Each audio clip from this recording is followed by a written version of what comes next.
اللہ اکبر سبحان اللہ والحمد للہ ولا الہ الا اللہ واللہ اکبر سبحان اللہ والحمد للہ ولا الہ الا اللہ واللہ اکبر سبحان اللہ والحمد للہ ولا الہ الا الحمد للہ الحمد للہ الذی ہدانا لہذا وما كنا لنهتدی لولا ان ہدانا اللہ یا ربی لک الحمد کما ینبغی لجلال وجہک وعظیم سلطانک سبحان اللہ وبحمدہ عدد خلقہ ورضا نفسہ وزینت عرشہ ومداد کلماتہ اللہم صل علی سیدنا محمد کما تحب وترضی له اللہم صل علی سیدنا محمد صلاة دائمة بدوام الملک الحی القیوم جزا اللہ عنا سیدنا و مولانا محمد صلی اللہ علیہ وسلم ما هو اہلہ اما بعد بسم اللہ الرحمن الرحیم شہر رمضان الذی انزل فیہ القرآن صدق اللہ مولانا العظیم قال اللہ تبارک و تعالی فی شان حبیبہ و محبوبہ مخبرا وامرا ان اللہ و ملائکتہ یصلون علی النبی یا ایہا الذین آمنوا صلوا علیہ وسلموا تسلیما بڑی محبت کے ساتھ درود پاک پڑھ لیں۔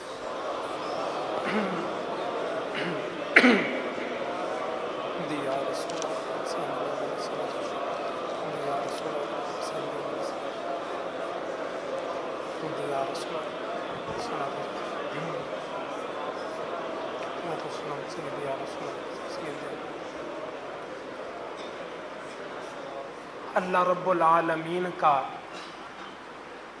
لاکھوں مرتبہ شکر ہے، اس نے ہماری زندگی میں یہ ایک اور جمعہ عطا فرمایا اور ہمیں پہلے وقت میں آ کے جمعہ پڑھنے کی سعادت عطا فرمائی۔ ارحم الراحمین زندگی بھر کے پڑھے جمعے اپنی پاک بارگاہ میں قبول فرمائے۔ ان جمعوں کا صدقہ دونوں جہانوں کی محتاجی سے محفوظ فرمائے، دونوں جہانوں کی نعمتیں، برکتیں، سعادتیں عطا فرمائے، ہماری زندگی بھر کی دعاؤں کو اپنی بارگاہ میں مقبول فرمائے۔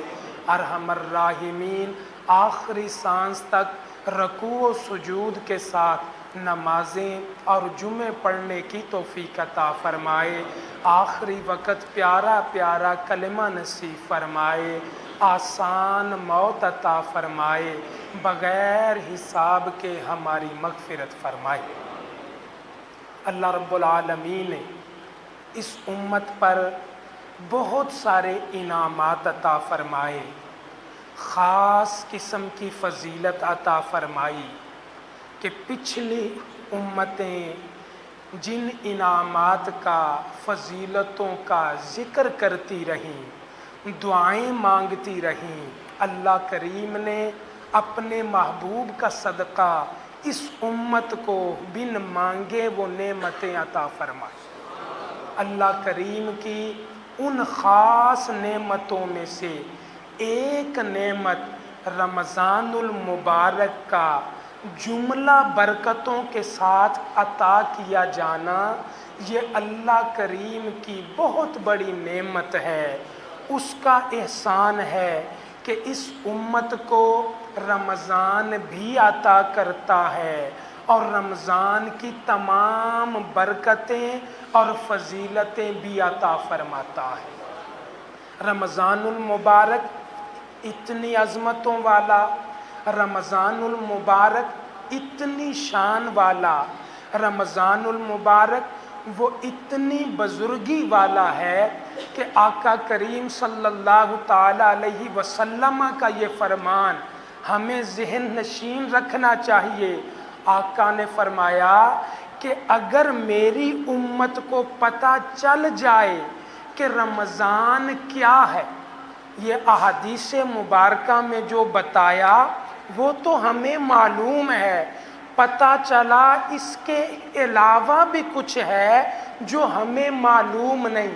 آقا نے فرمایا کہ میری امت کو پتہ چل جائے کہ رمضان میں کیا کچھ ہے تو تمنا کریں کہ کاش پورا سال ہی رمضان ہوتا۔ یہ رمضان کی فضیلت ہے، رمضان کی عظمت ہے، رمضان کی شان ہے۔ ایک بزرگوں کے بارے میں آتا ہے کہ جب رمضان کا مہینہ مل جاتا، رمضان تشریف لے آتا تو اللہ کی بارگاہ میں شکر ادا کرتے، صرف ایک مرتبہ نہیں، روزانہ 2 نفل پڑھ کے شکر ادا کرتے، مولا تو نے مجھ پہ کتنا کرم فرمایا کہ زندگی میں ایک رمضان اور عطا فرمایا۔ رمضان المبارک کی عظمتیں، رمضان المبارک کی شانیں یہ تو بیان سے باہر ہیں، جس کی ایک ایک گھڑی اور ایک ایک لمحہ اللہ کی رحمتیں نازل ہوتی ہیں۔ اندازہ لگائیے پورے مہینے کا عالم کیا ہوگا۔ بزرگان دین نے فرمایا کہ بعض لوگوں کی طبیعت اور قسم کی ہوتی ہے، جب رمضان آتا ہے ان کی طبیعت پہ بوجھ آ جاتا ہے، تھوڑا سا وزن آ جاتا ہے۔ یہ پہلے نمازیں تھیں، اب روزے بھی آ گئے، اب نماز تراویح بھی آ گئی، وہ اسے بوجھ سمجھتے ہیں، ذہن پہ رکھتے ہیں، حالانکہ صرف سوچ کا فرق ہے۔ فرمایا کہیں ایسا سوچنے سے وہ نہ شکری نہ ہو جائے، کوشش کرنا رمضان کے آنے پہ خوشی کرو، تم رمضان ملنے پہ خوشی کرو گے، اللہ رمضان کی ساری برکتیں بھی عطا فرما دے۔ بزرگان دین نے فرمایا ہمیں پتہ ہی نہیں رمضان میں اللہ کریم نے کیا کچھ رکھا ہے۔ ایک بادشاہ، یہ مثال سے آپ کے سامنے، بادشاہ وہ اپنا مہمان بھیجتا ہے کسی کے دروازے پہ، تحائف دے کے، انعامات دے کے، پیسے دے کے، ضرورتیں دے کے، جاؤ میرے اس بندے کو عطا کرو۔ جب وہ مہمان آتا ہے، میزبان کا پہلا فرض ہے کہ مہمان آ گیا دروازہ کھولے، دروازہ کھولنے کے بعد اسے گھر میں بلائے، خوش آمدید کہے، ویلکم کہے، مرحبا کہے، خوشی کا اظہار کرے۔ جس میزبان نے مہمان کے آنے پہ وہ نہ تو دروازہ کھولا نہ گھر میں بلایا، بتائیے مہمان کوئی تحفہ نہیں دے گا۔ جو بادشاہ نے انعامات دے کے بھیجا تھا وہ انعامات کیسے ملیں گے؟ فرمایا رمضان گزارنے والوں، رمضان تو آ رہا ہے، ہر ایک کی زندگی میں آتا ہے، لیکن بنیادی بات جو رمضان کو خوش آمدید کہنے کی ہے، فرمایا رمضان آ گیا دروازہ کھول دو۔ دروازہ کھولنے کا کیا مطلب ہے؟ رمضان کی 5 نمازوں کی پابندی کرنی، 5 وقت اللہ کی بارگاہ میں سجدہ دینا ہے۔ جس نے سجدہ نہ دیا گویا اس نے رمضان کے لیے دروازہ ہی نہ کھولا۔ 5 نمازیں ہو گئیں، دروازہ کھل گیا، اب رمضان اندر آ گیا۔ گھر میں داخل کرنے کا مطلب یہ ہے کہ 5 نمازوں کے بعد رمضان کے روزے بھی رکھنے ہیں۔ تو جس نے 5 نمازیں ادا کی، روزے رکھ لیے، اس نے رمضان کے لیے دروازہ کھول دیا، گھر میں داخل کیا۔ انشاءاللہ اللہ کے کرم سے امید ہے رمضان اسے انعامات عطا فرمائے گا، اس کی جھولی میں خیرات عطا فرمائے گا۔ اور یاد رکھیے کہ اگر ہم نے رمضان کو راضی کر لیا، رمضان کو خوش آمدید کہا، اسے گلے سے لگایا، محبت کرتے رہے۔ صرف رمضان ہی خوش نہ ہوگا، رمضان بھیجنے والا بھی ہم سے خوش ہو جائے گا۔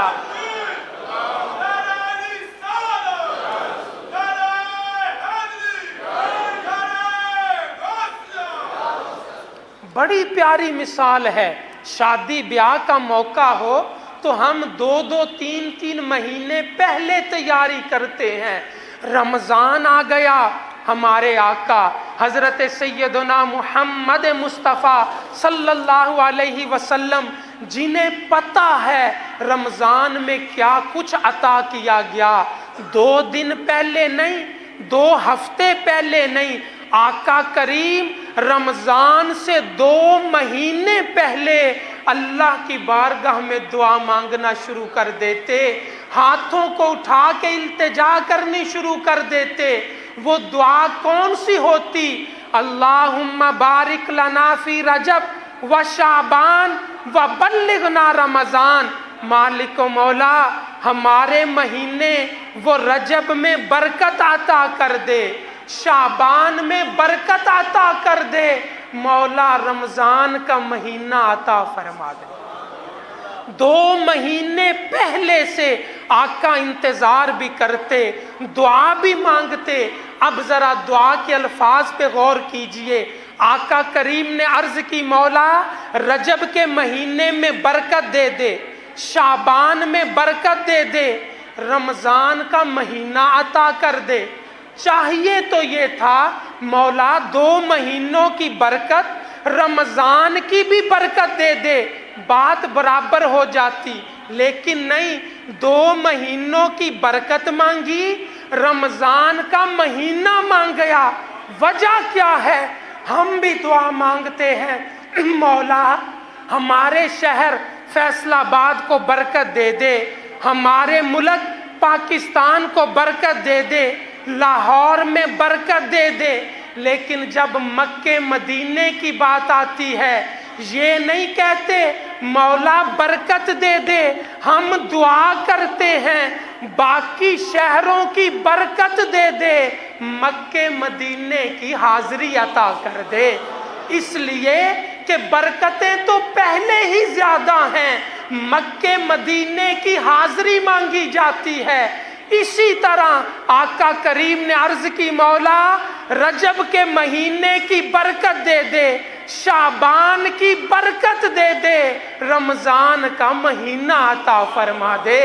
اس لیے کہ رمضان پہلے ہی برکتوں والا، عظمتوں والا، شانوں والا، بلندیوں والا، جو رمضان کی قدر کر لیتا ہے اللہ کریم اسے بھی بلند فرما دیتا ہے۔ اللہم و مولانا محمد، اللہم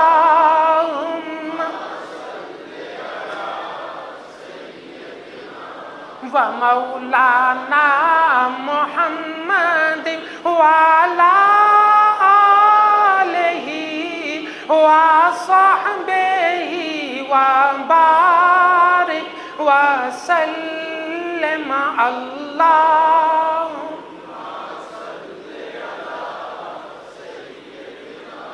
و مولانا محمد، اللہ